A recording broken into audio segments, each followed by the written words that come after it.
Hello students, आप सभी का फिर से स्वागत है आपके फेवरेट वीडियो गुरु में, जहां मैं आपकी इंग्लिश गुरु आपके साथ जुड़ी हुई हूं आपको बैंक और एसएससी दोनों की तैयारी करवाने के लिए। जैसा कि लास्ट क्लास में प्रॉमिस किया था कि आफ्टर इन्फिनेटिव एंड पार्टिसिपल जो नेक्स्ट टॉपिक हम पढ़ने जा रहे हैं दैट इज योर जेरेंड। तो इसके बाद से आप लोगों का वर्ब से रिलेटेड जो वर्कलोड है वो थोड़ा सा कम हो जाएगा एंड ट्रस्ट ऑन मी, इसके बाद आप जो भी एरर करेक्शन करेंगे आप अपने मैक्सिमम मतलब सबसे अटमोस्ट एक्यूरेसी से कर पाएंगे। Clear? So now what is a gerund? Right? Let's see. ये नॉन फाइनाइट कैटेगरी में पड़ता है और ये जनरली वर्ब के साथ आईएनजी को फॉलो करता है। तो आप बोलोगे मैम फिर डिफरेंस क्या है? अभी तो पार्टिसिपल पढ़ा, वो भी वर्ब प्लस आईएनजी था। Let's see. देखो, आपके सेंटेंस में जब हम पार्टिसिपल पढ़ा रहे थे तो हमने आपसे क्या बोला था कि आपके सेंटेंस में ये काम किसका करता है? एडजेक्टिव का काम करता है। मतलब ये आपके सेंटेंस में किसको किसको मीनिंग दे रहा है? या तो आपके सेंटेंस में नाउन को मीनिंग देगा या तो प्रोनाउन को मीनिंग देगा। राइट? क्लियर? अब पार्टिसिपल के तीन पार्ट्स बने थे। पार्टिसिपल सिर्फ आईएनजी ही नहीं था, पार्टिसिपल में हमारे पास पास्ट था, प्रेजेंट था और परफेक्ट भी था, जो कि जेरेंड के साथ नहीं होता। ठीक है, जेरेंड का सिर्फ एक ही फॉर्म है which is verb plus ING. तो अब डिफरेंस क्या है? पार्टिसिपल आपके सेंटेंस में एडजेक्टिव का काम करेगा और जेरेंड आपके सेंटेंस में खुद ब खुद नाउन होता है। क्या होता है? नाउन होता है। मतलब वो किसी को क्वालिफाई नहीं करेगा, वो खुद ब खुद नाउन का काम करता है। क्लियर? चलिए आगे बढ़ते हैं। नाउ जेरेंड को आइडेंटिफाई आखिर हम कैसे करेंगे? Let's see.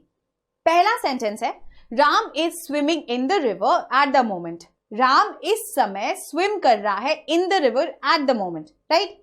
अब अगर आप देखो तो यहां पे आपका सब्जेक्ट कौन है? राम। क्योंकि सिंगुलर है तो हमने इज यूज किया और ये प्रेजेंट को रेफर कर रहा है, present continuous, at the moment मतलब इस समय वो स्विम कर रहा है ना? तो यहां पे राम का एक्शन क्या है? स्विमिंग। यस और नो? तो ये काम कर रहा है वर्ब का। किसका काम कर रहा है? वर्ब का। मतलब एक डूइंग वर्ड, डूइंग एक्शन का। क्लियर? तो यहां पे Ram is swimming in the river at the moment में राम अगर सब्जेक्ट है तो स्विमिंग किसका काम कर रहा है? सिंपली वर्ब, उसका एक्शन बता रहा है, राम का एक्शन। राइट? बट दूसरा सेंटेंस लिखा है swimming is a good exercise. What is a good exercise? Swimming is a good exercise. अब यहां पे स्विमिंग किसका काम कर रहा है? जेरेंड का। अब इसको आइडेंटिफाई कैसे करेंगे? Let's see. अगर ये स्टेटमेंट सिर्फ इतना होता, मान लीजिए हम बोलते dash is a good exercise. What is a good exercise? तो आपने बोल दिया इज अ गुड एक्सरसाइज। ठीक है? अब देखो, अब सेंटेंस को जब आप बोल रहे हो या आप पढ़ के देख रहे हो तो आप देख रहे हो कि जब हमने इस वर्ड को इसमें नहीं भरा है तो it is not even making sense, है ना? Dash is a good exercise. क्या चीज गुड है ना? गुड फॉर हेल्थ कौन सी चीज है? नहीं पता। बट जब मोमेंट आप इसमें लिख रहे हो वॉकिंग, क्या लिख रहे हो आप? वॉकिंग। तब यहां पे वॉक आपका वर्ब है, अपने साथ किसको ले रहा है? आईएनजी। हम देख रहे हैं कि जब वर्ब अपने साथ आईएनजी ले रहा है और वो खुद ब खुद नाउन का काम कर रहा है, क्योंकि इसके बिना मेरा सेंटेंस ही इनकम्प्लीट है, तब आपका जो सेंटेंस में जो वर्ब है वो किसका काम करता है? तब वो बन जाता है आपके सेंटेंस में gerund. Clear? Just like swimming is a good exercise. उसी तरीके से what is injurious to health? तो आपका आंसर होगा smoking is injurious to health. अब क्योंकि स्मोकिंग वर्ड के बिना आपके पूरे स्टेटमेंट का रेफरेंस ही इनकम्प्लीट है ना? हमको पता ही नहीं कौन सी चीज इंजूरियस है, तो वो काम किसका कर रहा है? नाउन का। तो वहां पे जो स्मोकिंग वर्ड हो गया वो क्या बन जाएगा आपके सेंटेंस में? जेरेंड बन जाएगा। क्लियर? अब चलिए पढ़ते हैं। ये तो था जेरेंड्स को आइडेंटिफाई करना, ये काम किसका करेगा? नाउन का करेगा। Right? Now let's move on further.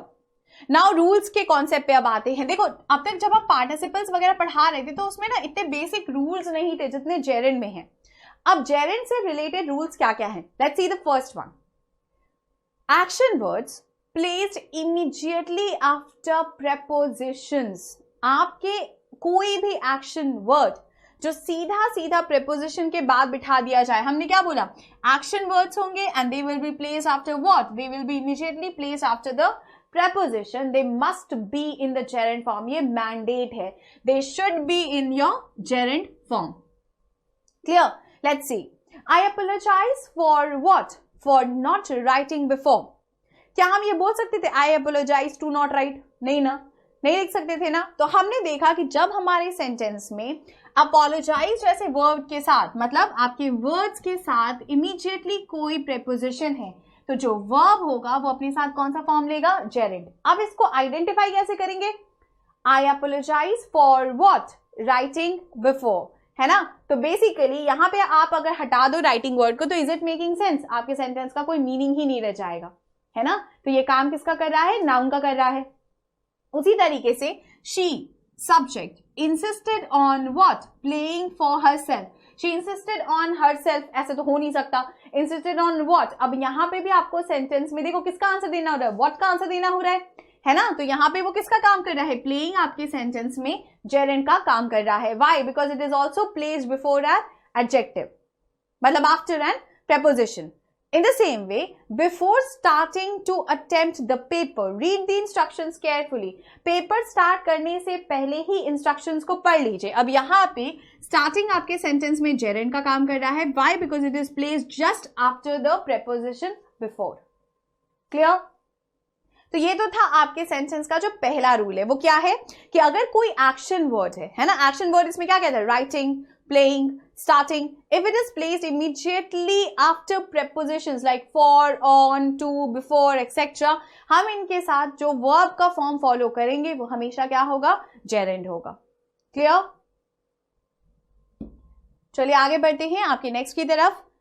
After, gerund का दूसरा रूल क्या है, after the words like any use, some use, much use, no use, no good, worth, we use the gerund form। हम इन सारे वर्ड्स के बाद जो फॉर्म यूज करेंगे वो क्या होगा, gerund। जैसे दिस इज वर्थ रीडिंग, है ना, this is worth spending, this book is worth spending. अब हम ये नहीं बोलेंगे this is book is worth to spend, हम क्या बोलेंगे, वर्थ स्पेंडिंग। तो बेसिकली इस बुक की वर्थ इतनी है कि खर्च किया जा सके। तो यहाँ पे खर्च ही तो आपका नाउन है ना, स्पेंडिंग ही तो आपका नाउन का काम कर रहा है। तो अगर नाउन का काम कर रहा है, वर्ब आईएनजी ले रहा है, तो वो क्या बन जाएगा, gerund बन जाएगा। So basically what you need to know is after words like any use, some use, much use, no use, no good, worth, we हम जो फॉर्म यूज करेंगे आपके सेंटेंस में वो क्या होगा, gerund हो जाएगा। जैसे let's see some examples.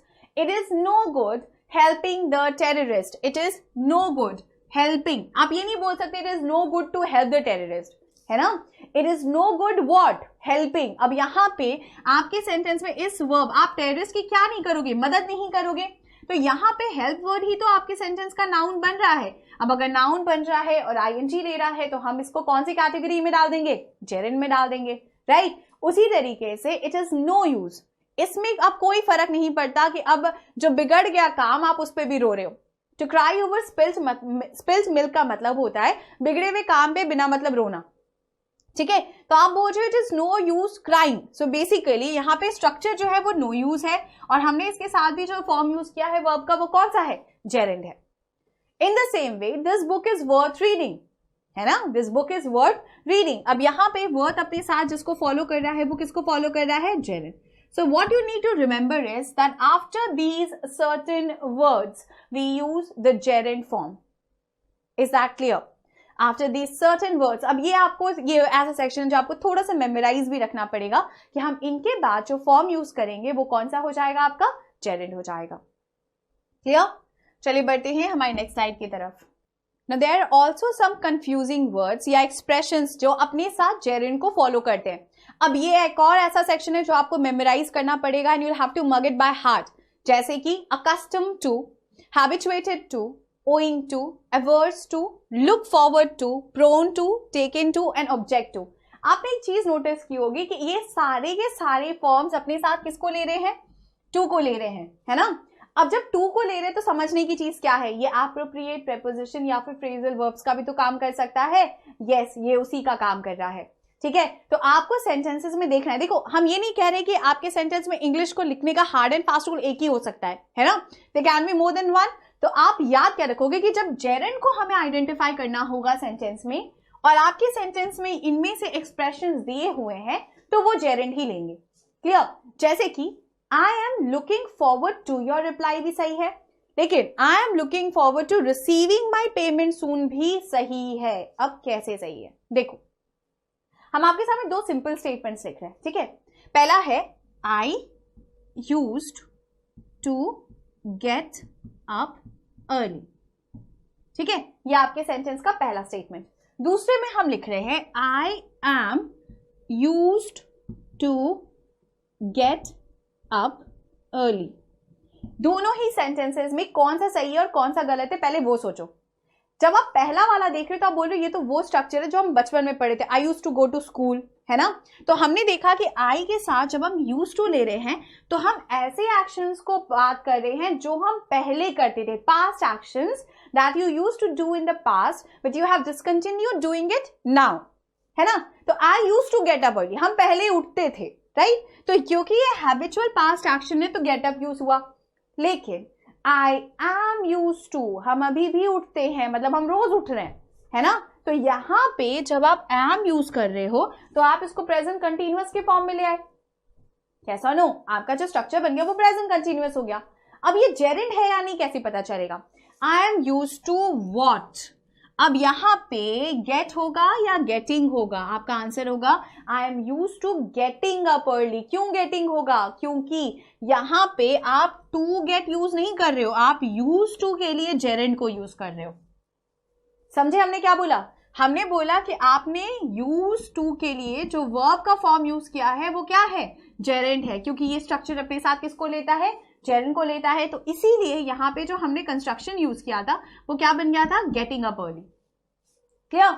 अब देखो सेंटेंस में अब आइडेंटिफाई कैसे करना है इसका एक छोटा सा फुटनोट है जो हमने इस स्लाइड के बिल्कुल आखिर में लगा के रखा है। अभी फिलहाल के लिए ये याद रखिएगा कि I am looking forward to your reply में आपको समझना क्या है। देखो रिप्लाई हमारे सेंटेंस में एक नाउन है और हम देख रहे हैं कि लुकिंग फॉरवर्ड टू यहाँ पे सेंटेंस में दो चीजों का काम कर सकता है। क्या क्या? या तो वो आपके सेंटेंस में प्रेपोजिशन बनेगा, प्रेपोजिशन के लिए काम करता है ना, एप्रोप्रिएशन के लिए, या फिर वो इन्फिनेटिव भी तो हो सकता है। अब कैसे पता चलेगा कि ये इन्फिनेटिव वाला टू है या ये प्रेपोजिशन वाला टू है? देखो लुकिंग फॉरवर्ड टू एक फ्रेज है, टू व्हाट? Your reply. अब आपके सेंटेंस में अगर प्रेपोजिशन वाला टू है तो हम सब जानते हैं preposition is a word that is placed before a noun और अ प्रोनाउन। तो अगर आपके सेंटेंस में कोई नाउन है, ठीक है, कोई नाउन है, तब तो ये प्रेपोजिशन वाला टू का काम कर रहा है। लेकिन अगर आपके सेंटेंस में इन्फिनेटिव है ना, तो क्योंकि वो अपने साथ देखो जेरेंड की भी अगर बात करें तो जेरेंड हमारे सेंटेंस में किसका काम करता है? नाउन का बात करता है। लेकिन अगर इन्फिनेटिव है तो उसके साथ वो क्या है? वो अपने साथ इन जनरल स्ट्रक्चर को फॉलो करेगा, ठीक है। जैसे कि I am looking forward to receiving, to receive my payment की जगह पे क्या हो जाएगा? रिसीविंग। क्यों? क्योंकि यहाँ पे जो टू है, two is preposition and reply is a noun, जो कि अपने साथ का जो फॉर्म फॉलो करेगा वो टू होगा। Clear? In the same way the road is prone to accidents. In his youth he was prone to gambling. He was prone to what? अब देखो इसके बिना, क्योंकि आपका सेंटेंस इनकम्प्लीट है तो ये काम किसका कर रहा है? आपके सेंटेंस में जेरेंड का काम कर रहा है। अब अगर जेरेंड का काम कर रहा है तो इसका मतलब ये जो टू है, कैसा नो, ये जो टू है ये प्रेपोजिशन का काम कर रहा है, ठीक है। जैसे he was prone to accidents, अब यहाँ पे जो prone to है वो आपके सेंटेंस में पूरा पूरा एप्रोप्रिएशन बन जा रहा है, मतलब इन्फिनेटिव बन जा रहा है, तो वो अपने साथ सीधे सीधे एक्सीडेंट्स को फॉलो कर रहा है। Is that clear? To what? To accidents. Clear? चलिए आगे बढ़ते हैं। Next, noun or pronoun related to a gerund should always be in the possessive case. Okay, very very very important concept. बोला जा रहा है कि अगर आपके पास सेंटेंस में कोई भी जेरेंड फॉर्म है, कोई भी जेरेंड फॉर्म है, तो इसके साथ का नाउन या फिर प्रोनाउन जब भी यूज होगा, कौन से केस में यूज होगा? पॉजेसिव केस में। Let's see some examples. I do not remember my sisters going to take coaching classes for the exam. I do not remember my sisters going. अब यहाँ पे अगर देखा जाए तो आप what के आंसर से भी जेरेंड को फाइंड आउट कर सकते हो। तो हम बोल रहे हैं I do not remember what? My sisters going. Going किसका जाना? सिस्टर का जाना। अब यहाँ पे गोइंग आपके सेंटेंस में किसका काम कर रहा है? जेरेंड का, क्योंकि सिस्टर का क्या? जाना नहीं पसंद था, या जाना उसके कोचिंग क्लासेस के बारे में आपको याद नहीं है, तो सिस्टर का क्या? जाना। तो जाना यहाँ सब्जेक्ट बन रहा है, मतलब नाउन बन रहा है ना, जिसके बिना सेंटेंस इनकम्प्लीट है। According to rule noun pronoun के साथ जो जेरेंड को हम फॉलो करेंगे वो कौन से केस में चला जाएगा आपके सेंटेंस में? पॉसेसिव केस में चला जाएगा, जो कि यहाँ पे भी रिलेट करेगा। तो आप ये नहीं बोलोगे I do not remember my sister going, आप बोलोगे सिस्टर का जाना, तो sisters going. Is that clear? In the same way it depends upon your reading of the situation. It depends upon किसका रीडिंग, आपका रीडिंग. तो यहाँ पे रीडिंग किसका काम कर रहा है आपके सेंटेंस में? जेरेंड का. और योर किसका काम कर रहा है? देखो, यू, योर, यू, योर. हमने क्या पढ़ा था? सब्जेक्टिव ऑब्जेक्टिव में यू में कोई चेंज नहीं होता, पॉसेसिव में वो क्या बन जाता है? योर हो जाता है ना. तो यहाँ पे जो हमारा प्रोनाउन यूज होगा ये कौन से केस में हो जाएगा? पॉसेसिव केस में यूज हो जाएगा. Is that clear? So what you need to remember is this also कि अगर हमारे पास सेंटेंस में कोई भी नाउन या प्रोनाउन है और वो जेरेंड के साथ है तो वो कौन से केस में यूज होगा? पॉसेसिव केस में. क्लियर? नाउ सरप्राइज सरप्राइज, ये क्या है? Let's see the statement. There is no chance of snow falling. Snow falling. अब हम देख रहे हैं कि there is no chance of what? Of the snow falling. अब यहाँ पे फॉलिंग क्या है हमारे सेंटेंस में? जेरेंड. स्नो उसके साथ का नाउन है, लेकिन ये पॉसेसिव केस में नहीं है. होगा भी क्यों? नाउन पढ़ाया था ना, हमने पढ़ाया था कि नॉन लिविंग थिंग्स अपने साथ पॉसेसिव केस को नहीं लेते, है ना. नॉन लिविंग थिंग अपने साथ पॉसेसिव केस को नहीं लेते. तो इसका मतलब हमारे करेक्शन क्या हो जाएगा कि snow will be remaining as snow. वो स्नोज नहीं होगा. स्नोज फॉलिंग कैसे होगा? स्नो का थोड़ी ना गिरना होता है ना. वो नॉन लिविंग है. तो याद ये भी रखना भाई कि अगर नॉन लिविंग थिंग है और वो जेरेंड के साथ है तो अगर नॉन लिविंग है तो पॉसेसिव नहीं बनेगा. यहाँ थोड़ा सा कॉमन सेंस है. देखो इंग्लिश है तो ऐसे पढ़ना ही पड़ेगा, है ना. तो याद क्या क्या रखना है कि अगर हमारे पास सेंटेंस में कोई भी जेरेंड फॉर्म है तो उसके साथ का नाउन प्रोनाउन बिल्कुल पॉसेसिव केस में होगा. कब नहीं होगा? जब वो सेंटेंस में एक्चुअली एक नॉन लिविंग बीइंग की तरह काम कर रहा होगा. क्लियर सो फार एवरीवन? चलिए बढ़ते हैं हमारी नेक्स्ट स्लाइड की तरफ. Now comes the most important rule, and what is it? How to identify and decide कि हम उसको infinitive यूज करेंगे कि gerund यूज करेंगे. जैसा हमने आपको एक प्रीवियस में छोटा सा ग्लिम्स दिया था, उसके बारे में छोटा सा ब्रीफिंग. और the word to, यहाँ पे जो to है it can be both a preposition और part of an infinitive, जैसा कि हमने आपसे बताया था. ठीक है, लेकिन it is important to identify it first. A good way of finding this out is to see if it's possible to put a noun or pronoun after it. You already know a preposition takes a noun or pronoun. इसका मतलब अगर noun या फिर pronoun के साथ में to है तो preposition का काम कर रहा है. किसका काम कर रहा है? preposition का. मतलब ये अपने साथ gerund को भी ले सकता है. Always takes a noun or pronoun after it, and gerund is a noun itself. और हम सब जानते हैं कि gerund अपने आप में क्या है? आपके सेंटेंस में एक नाउन है. तो बेसिकली अगर ये अपने साथ किसी प्रेपोजिशन को लेता है तो ing को भी फॉलो कर सकता है, तब इंफिनिटिव फॉलो नहीं होगा. क्लियर? चलिए देखते हैं. तो समझने वाला कॉन्सेप्ट क्या है? अगर हमारे पास सेंटेंस में कोई टू है, ठीक है, if two is a preposition, वो अपने साथ जेरेंड को फॉलो करेगा. मतलब वो अपने साथ ing को ले सकता है. जैसे कि अगर हम सेंटेंस बोल रहे हैं I am used to getting forward, I am used to getting up early, या फिर I am looking forward to meeting you, है ना. दोनों ही जगहों पे हम ing यूज कर सकते हैं. क्यों? क्योंकि यहाँ पे दोनों जगहों पे जो टू है ये प्रेपोजिशन के जैसा काम कर रहा है. अदरवाइज अगर टू यूज हो रहा है तो इन्फिनेटिव है, और अगर इन्फिनेटिव है तो टू प्लस किसको फॉलो करेगा? वर्ब के फर्स्ट फॉर्म को. क्लियर?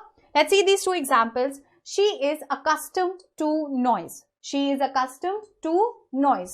अब यहाँ पे जो accustomed to यूज हो रहा है, जो ये to noise है, she is accustomed to noise. अब ये जो फॉर्म है ये वर्ब का फर्स्ट फॉर्म फॉलो कर रहा है. मतलब ये 2 प्लस V1 हो रहा है. मतलब ये आपके सेंटेंस में अदरवाइज वाला काम कर रहा है. ये अपने साथ जेरेंड को नहीं लेगा.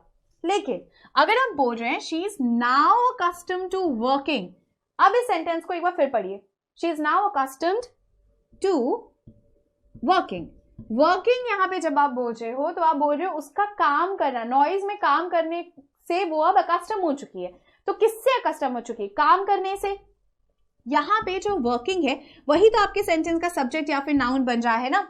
और हम सब जानते हैं अगर हमारे सेंटेंस में कोई भी वर्ब नाउन का काम करेगा तो हम उसको सीधे सीधे क्या बोलेंगे? जेरेंड बोलेंगे. तो हमने ये देखा कि यहाँ पे जो टू है हमारे सेंटेंस में वो किसका काम कर रहा है? प्रेपोजिशन का काम कर रहा है. And we know that a preposition के बाद अगर कोई नाउन का फॉर्म है तो वो वैसे भी अपने साथ क्या लेगा? ing लेगा. Is that clear? ये वो बेसिक आइडेंटिफिकेशन है जिससे आप अपने इन्फिनेटिव को और अपने जेरेंड को आइडेंटिफाई कर सकते हैं। So basically what you need to know is, अगर टू आपके सेंटेंस में प्रेपोजिशन का काम कर रहा है तो जेरेंड, और जेरेंड है तो वर्ब सीधा सीधा एक ही फॉर्म लेता है आईएनजी। बट अदरवाइज अगर है तो टू आपके सेंटेंस में इंफिनिटिव को लेगा, क्योंकि यहां पे वो नाउन का काम नहीं कर रहा है, वो सब्जेक्ट पहला है। और अकस्टम्ड टू नॉइज, अकस्टम्ड यहां पे वर्ब का काम कर रहा है, टू व्हाट, टू नॉइज हो जाएगा। Is that clear? So this is the basic differentiation between how to identify a gerund and an infinitive form of verb. अगर यहां तक की साइज आपको क्लियर है तो हमने यहां तक बेसिक कैटेगराइजेशन और नॉन फाइनाइट कैटेगरीज के सारे वर्ब्स के फॉर्म पढ़ लिए हैं। वी हैव गॉन थ्रू कि हमारे मॉडल्स के फॉर्म्स कैसे होते हैं, उनको हम सेंटेंसेस में कैसे आइडेंटिफाई करते हैं, और एरर करेक्शन में उनसे रिलेटेड कितने मार्क्स आते हैं। नेक्स्ट डे जब आपसे मुलाकात होगी तो मिलेंगे बहुत सारे एरर करेक्शंस के साथ। तब तक के लिए keep revising and thank you for watching.